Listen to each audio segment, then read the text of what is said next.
Kalian tahu nggak kalau tahun 2019, 2020 sampai 2022 itu ada yang namanya jenis iPhone bypass. Tahun 2020 sampai 2022 itu lagi hype-hype-nya banget istilah iPhone bypass. Nah, kenapa di tahun 2024 sampai 2025 istilah iPhone bypass tuh semakin berkurang?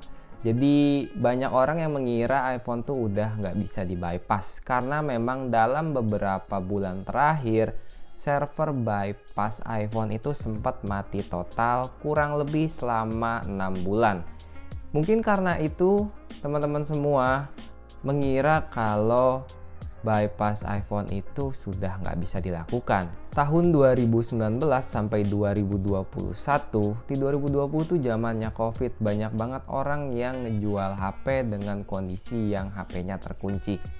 Contohnya tuh kayak seri iPhone lawas ya, iPhone 6, iPhone 7, 8, sampai 8 Plus. Paling mentok di iPhone X.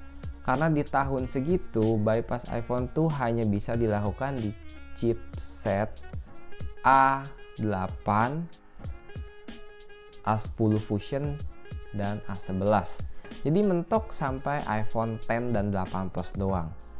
Nah, itu selama beberapa tahun cuma bisa dilakukan di iPhone tersebut. Kayak di iPhone 8 Plus, ini ada iPhone 8 Plus kayak gini contohnya ya buat kalian yang mungkin belum tahu.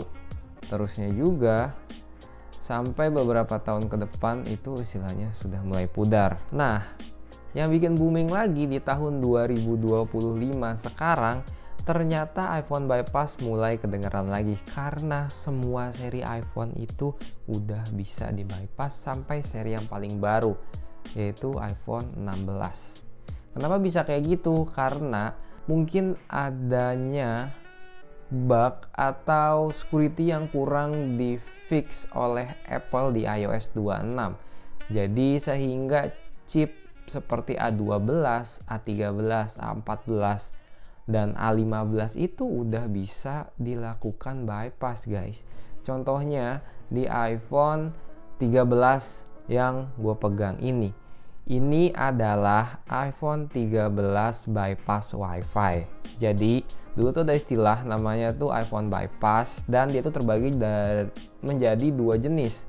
Yang pertama tuh ada iPhone bypass Wi-Fi only dan yang satunya itu ada yang namanya bypass seluler premium.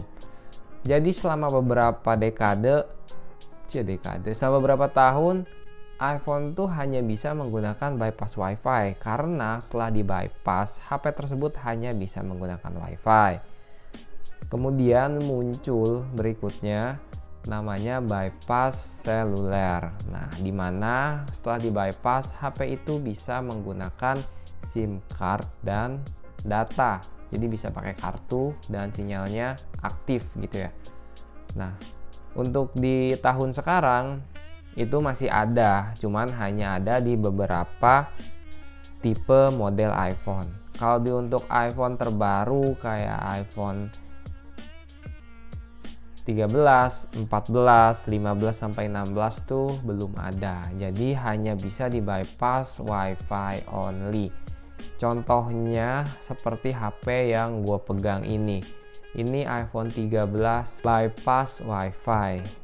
Karena dia hanya bisa menggunakan Wi-Fi only. Dan harga yang dijualnya pun itu lebih miring dibandingkan dengan HP yang dia itu IMEI-nya keblokir. Contohnya kayak gini, iPhone 13 ini harga normalnya itu pasaran di 5,5 sampai 6 jutaan.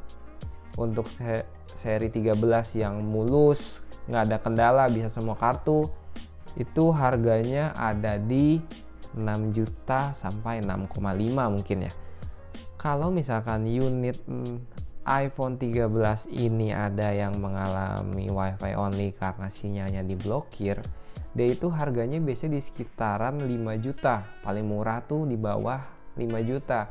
Sedangkan untuk unit bypass ini, dia ini harganya bisa jauh lebih di bawah lagi, di 3 jutaan. Jadi Seperti yang HP gue pegang ini gue beli di harga 3,2 unit iPhone 13. Itu merupakan harga yang benar-benar reliable dan benar-benar gak mahal sama sekali. Terus apa bedanya iPhone Wi-Fi only yang karena keblokir dan perbedaannya dengan iPhone bypass Wi-Fi? Nah, perbedaannya mungkin di sini udah ada yang tahu sebagian atau mungkin masih awam, karena mungkin kalian nonton video gue ini baru nonton ya, bukan subscriber yang ngikutin dari tahun 2020 kemarin. Untuk iPhone bypass Wi-Fi itu dia gak bisa pakai kartu, sama seperti iPhone yang diblokir. Tapi kelemahannya itu untuk iPhone bypass Wi-Fi dia ini gak bisa kalian reset pabrik. Jadi nggak bisa hapus ulang pengaturan, itu nggak bisa. Jadi kalian nggak bisa menggunakan iTunes atau TrueTools untuk restore HP ini. Jadi HP ini kalau kalian mau jual itu mungkin ada beberapa data yang nyangkut atau apa, karena kalian nggak full reset HP-nya. Ketika HP bypass Wi-Fi itu kalian reset, itu bakalan nyangkut di activation lock lagi. Jadi dia bakal terkunci lagi, maka dari itu HP ini jauh lebih murah. Dan untuk perbaikannya, kalau kalian mau membypass lagi tuh biayanya cukup mahal. Hampir 1 jutaan lebih. Bahkan untuk beberapa seri dan tipe itu bisa nyampe 2 juta. Jadi kalian kalau dari sini udah paham belum yang gue maksud? Oke, kita analogikan kayak gini. Misalkan kalian punya iPhone yang bebas reset tapi dia nggak bisa pakai kartu. Maksudnya bebas reset tuh ketika kalian mau jual, kalian bisa masuk ke pengaturan, terusnya kalian ke general dan kalian pilih transfer or reset iPhone, kalian erase all content dan setting tuh nggak akan ada problem dan nggak akan ada masalah karena HP-nya itu tidak terkunci aktivasi meskipun dia Wi-Fi only karena sinyalnya keblokir. Sedangkan untuk unit bypass itu, maksudnya bypass dia itu memaksa HP ini untuk skip bagian lock activation gitu. Jadi misalkan kalian lupa iCloud atau kalian punya HP yang lama atau kalian teledor ya kan, ketika mau di reset belum kalian log out Find My iPhone-nya dan pas habis di reset ternyata HP kalian itu nyangkut iCloud-nya dan kalian itu lupa dengan passwordnya, atau nomor HP kalian yang udah kalian simpan lama ternyata nomornya angus untuk masukin verifikasi two factor ya pas login Apple ID atau pas kalian mau logout.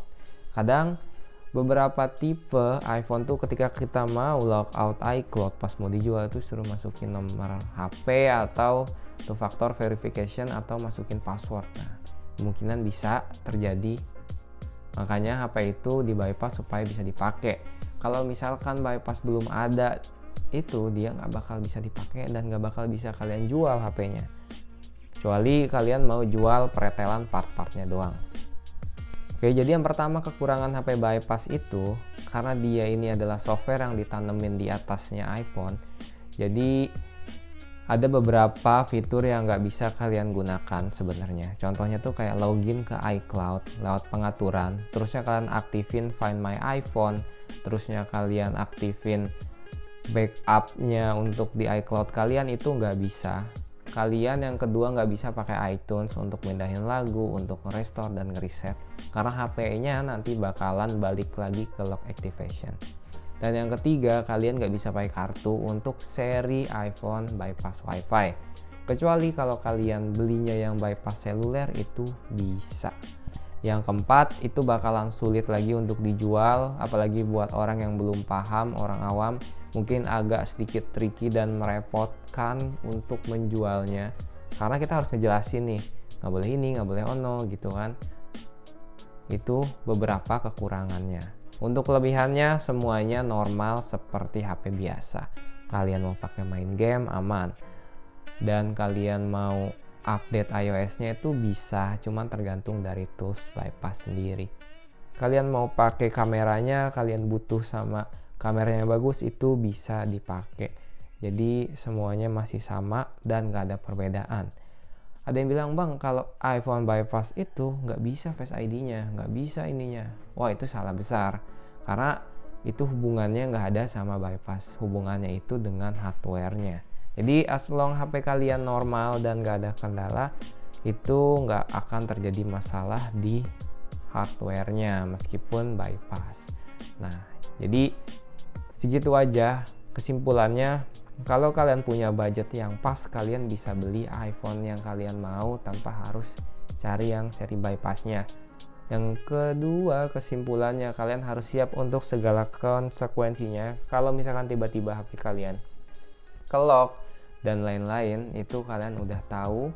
Dan kalian juga udah tahu konsekuensinya kalau kalian beli yang bypass WiFi itu nggak bakalan bisa pakai kartu meskipun kalian unblokir emailnya. Dan pasti itu akan susah untuk dijual lagi. Cuma kalau kalian udah paham, kalian nyari spek, ini bisa jadi alternatif lah kayak gitu. Jadi segitu aja videonya. Jangan lupa untuk like videonya, komen dan subscribe. Jangan lupa follow TikTok dan Instagram baru gue yang lama itu ke suspend. Sampai ketemu di video berikutnya. Kalau ada pertanyaan, bisa kalian tanyakan aja di kolom komentar.